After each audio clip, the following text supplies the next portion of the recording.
मध्यप्राच्य संकट को नहीं मुख्यमंत्री मानक सह प्रधानमंत्री आलोचना। हरमुज प्रणाली बंद विपद को नहीं 2 घंटा धरी चलिला बैठक। एही गुरुत्वपूर्ण बैठक रे पीएम मोदी राज्यर मुख्यमंत्री मानक स्पष्ट वार्ता दैछन्ते।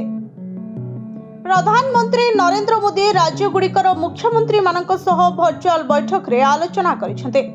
मध्यप्राच्य रे जारी रहितबा युद्ध एवं हरमुज प्रणाली बंद विपद को देखि एही बैठक प्राय 2 घंटा धरी चलिथिला।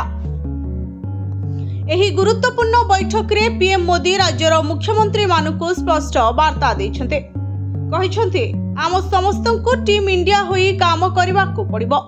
सूत्र अनुसार प्रधानमंत्री मोदी स्पष्ट करिसन्ते जे वर्तमान संकट को नहीं देश में लॉकडाउन लागू हेबो नाही। किछि दिन तले संसद को संबोधन करी प्रधानमंत्री मोदी कहिथिले मध्यप्राच्य संकट भारत पई चिंतार कारण साजिपारे।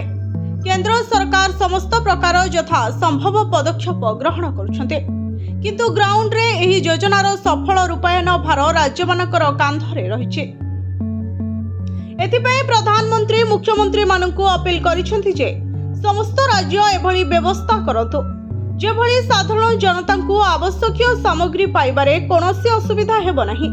एथिसह प्रधानमंत्री मोदी कहिसन्ते देश जेतबेले संकट रे थाए सेतबेले केंद्र और राज्य सरकार मिसी गोटिए परिवार भाबे एकाठी लड़िबा आवश्यक। प्रधानमंत्री मोदी वर्तमान स्थिति को 6 वर्ष तले आसीतिबा महामारी कोरोना सह तुलना करिसते। से कहिसन्ते जेभली कोविड समय रे केंद्र और राज्य टीम इंडिया होई काम करिथिले आज सेही भली साहस धैर्य और शक्तिर आवश्यकता रहिछि। Bureau report, Odisha first.